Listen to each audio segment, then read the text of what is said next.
this Saturday, it is Chelsea versus Brighton. Oh my God! Like this is the fixture. One of the I think I mean, one of the toughest opponents you can face this season. Obviously, Brighton is in a very hot form. They have been unbeaten since the start of the league. Like when I mean unbeaten, they have been unbeaten. They haven't lost any match. I think they have 3 wins and 2 draw.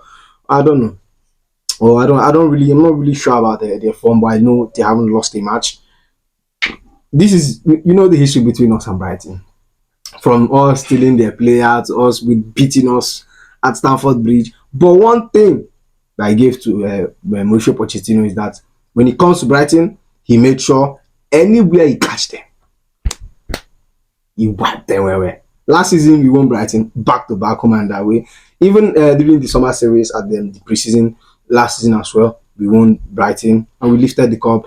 We lifted the cup. Yeah, I think we lifted the cup. They were the people who played at the final. We lifted the cup of the summer series.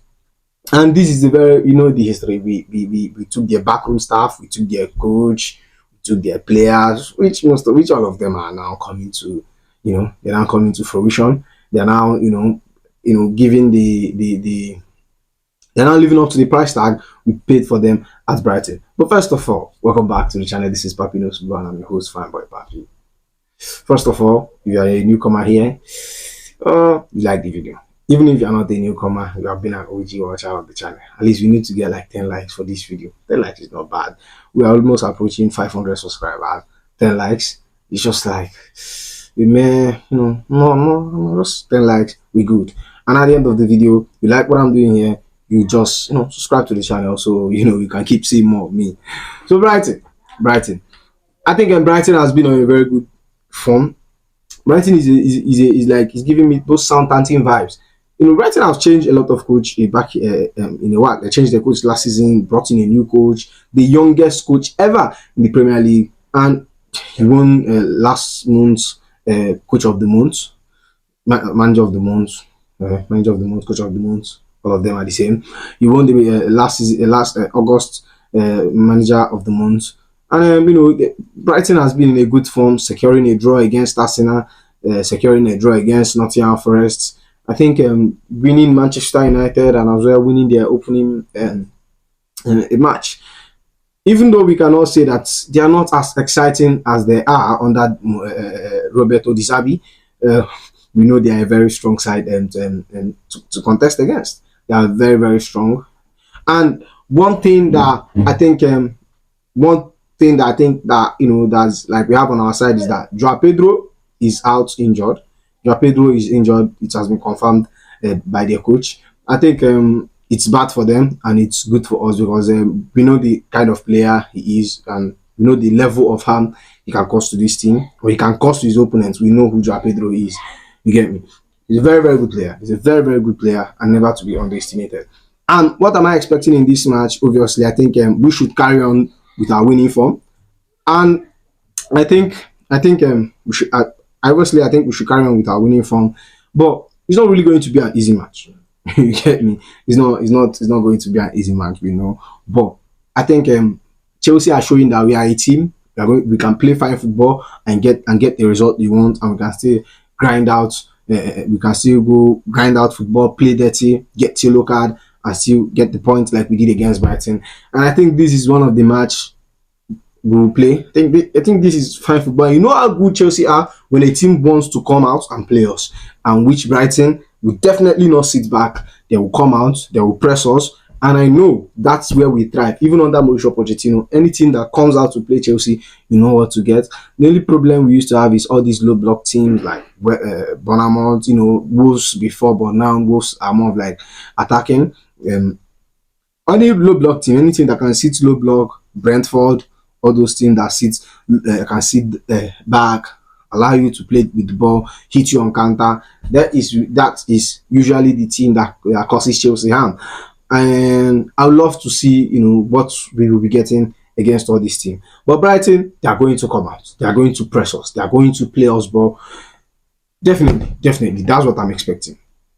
And I think we have the midfield to stand the whole press. The only fear I have here is our backline. Obviously, we have kept 3 clean sheets back to back, But still on still, I'm not really sure. But if Mauricio, if Enzo Moresca is to start Tosin Adrabayo in that centre back, which I think as a good coach he is, and he's very, he's a forward thinker, and he takes action. You get me? Um, if he starts tossing at Rabayo, I think it's going to like actually give us a lot of confidence at the back line because we see his calmness on the ball anytime he gets the ball. I've been crying for this for a while. Tosin should start with the most experienced centre back we have, one of the most experienced and the oldest heads in that team. He has a very calm head. We saw how he's calm he is on the ball. He's when the ball is passed to him, he's not always on pressure. And Levi Kowe, who has been doing very good now. I think if you pair two of them, I think we might be keeping clean sheets or stopping Brighton from winning from winning the game. From winning the game. Another problem we'll be having here is Nicholas Jackson and Christopher Nkunku. They are the two number 9 options, which two of them have been firing. Last week, Nicholas Jackson got a brace against West Ham. This midweek, Christopher Cook got a hat trick, and like this is the kind of competition I love. For our striker scoring 5 goals under a week, is what I love to see. Joao Felix as well. That's the conversation we need to have. But obviously, Joao Felix is competing with a man that is too dumb to feel pressure. Kopama, he doesn't care. He's going to come in and do his thing. Like I've been saying, Felix needs to do a lot for him to sit Kopama on the bench. But obviously, he's not a bad backup to have. And he can equally play as that number 9 who come from the left wing as well, even though he's not a left winger. So I'm basically I'm expecting Chelsea and I'm expecting us to carry on with winning. So at this stage, I'll show you my score, my lineup, and then we'll talk about my scoreline prediction. Here on the screen, as you can see, this is like pretty much the lineup. We went on. We played with against Brighton. So at the goalkeeper, Robert Sanchez, been fantastic. He has scored. Robert Sanchez has scored. Has kept a clean sheet, not scored. He has kept a clean sheet, back-to-back clean sheets. Very good for him. Very good for his confidence. I'm really happy he's proving everybody wrong, including me, because obviously I never liked him. Like, not like I don't like him. It's just more of like I never trust Sanchez. Like I used to say, I trust anybody else, but not Sanchez, because when Sanchez is at the goalpost, it's just like it's just like a minute or a seconds to disaster, which he has been very good. He has been calm on the ball when passing the ball, very calm, very good shot stopping.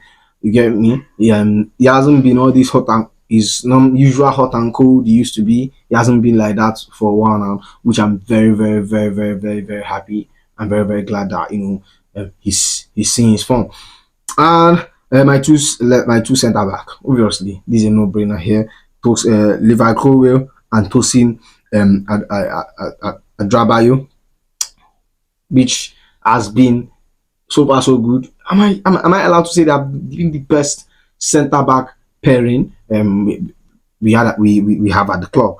You get me? But this is like more of my predicted 11. I just hope he starts Tosin Adrabayo and not Levi Kowe. And I want Kowe to slowly come into the team.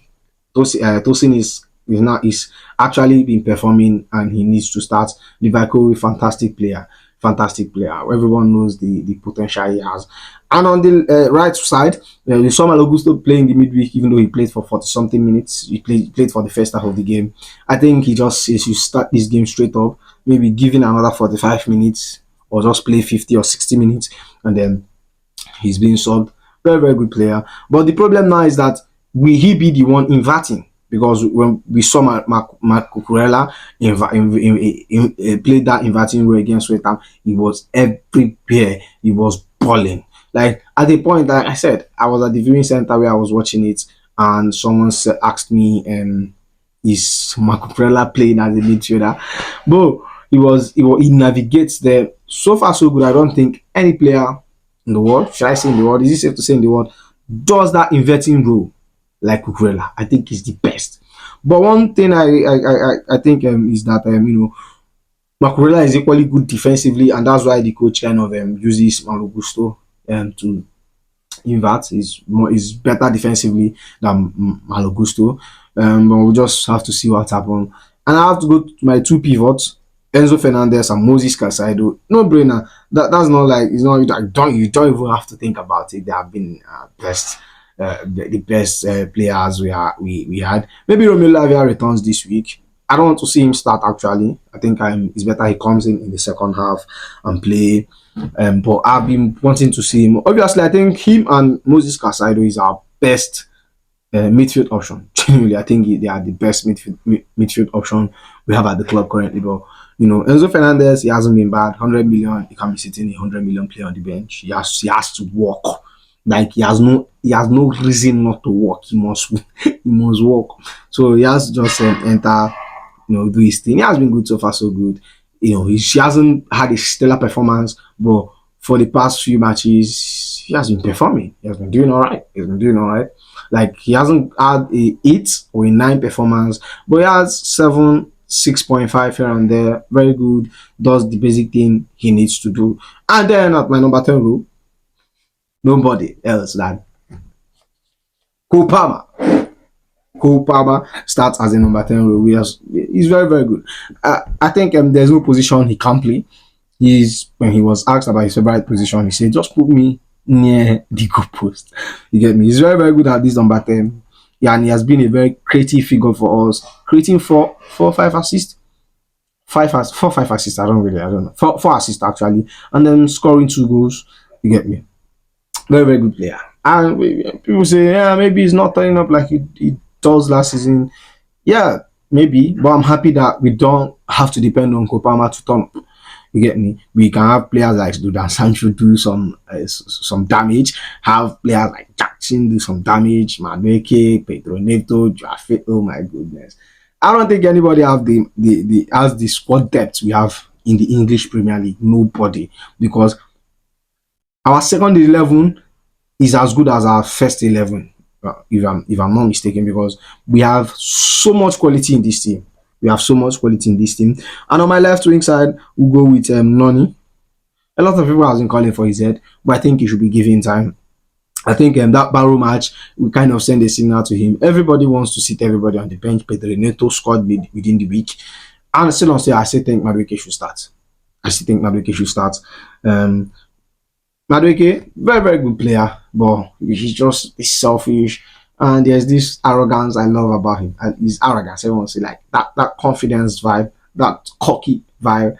I love about him that he displays. As a top player, you have to have a little bit of, this word is pretty much overruled, but let me use it. Aura, as you all say it. This is the first time I'm using that word. You have to have a little bit of aura. You get me? And Madueke has that in his game. I really, really love him and consider he's Nigerian. I'm a Nigerian too. So even though he plays for England, and he's like from outside. He's like from my ethnic group or ethnicity. Am I even doing mistake? Oh, never mind. So and on the other side is Jordan Sancho, the left wing side. Jordan Sancho, 2 games, 2 assists. There's no competition. Even though I think he made Mukalo Mudrik sit up. I think Mukalo Mudrik watches him and learns from his game. Mukalo Mudrik is more calm. Like in the last match, he's more calm, not the road runner he used to be. Jordan Sancho starts easily. He's definitely going to assist this game, and I'm going to throw Manchester United this weekend. This is the best time to be alive as a Chelsea fan. Obviously, Man United will be losing left and right. And I've asked you guys, can we be doing a hit preview for Manchester United? I put up a poll. You guys should go check it out and tell me what you think. And I didn't get enough vote, and that's why I haven't done it. But if I get enough votes, definitely we'll cook Manchester United. And in my number 9 row, I have Nicholas Jackson. The Michael Jackson. It's called Brace. I think so far so good. He has been good this season. 4 goals and 2 assists. Right? He has been good this season. And I think he starts, even though Nkunku scored a hat-trick. But I'm telling you, like I've said it even before in Zomareska, I've watched Nicholas Jackson's game. What he offers to the team in that team, no one could offer it. Even if you get a Victor Osimhen, Victor Osimhen might not be able to offer what Nicholas Jackson offers because Victor Osimhen is more of a Haaland type of striker. He's always in the 18-yard box looking for waiting for chance. Even though he presses, he knows how to press. He's equally good at pressing, but he can't that link up play that Nicholas Jackson have.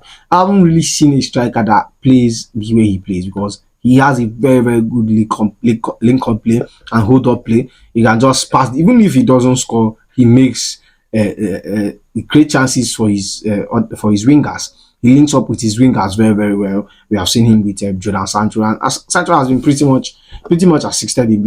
You saw that link up, and he has it with Kopama and Madueke, and which I think if they keep linking up like this, we'll keep scoring more goals. And like Jackson was very very clinical against West Ham, and I expect him to be equally clinical against Brighton. You get me? Even though like they have a very very solid side, you know, and our defense is going to be worried because they have Webeck, Mitoma. I think Malo Gusto could deal with Mitoma. He could handle that. But now let's get to my scoreline prediction. I I think we are going to concede in this game because Brighton is going to come out and attack and they're definitely going to score. I think 3-1 win, 2-1 win ish kind of thing. Chelsea win, 3-1 win. So my scoreline prediction, and that's all for now. And I'll see you in the next one. Go be.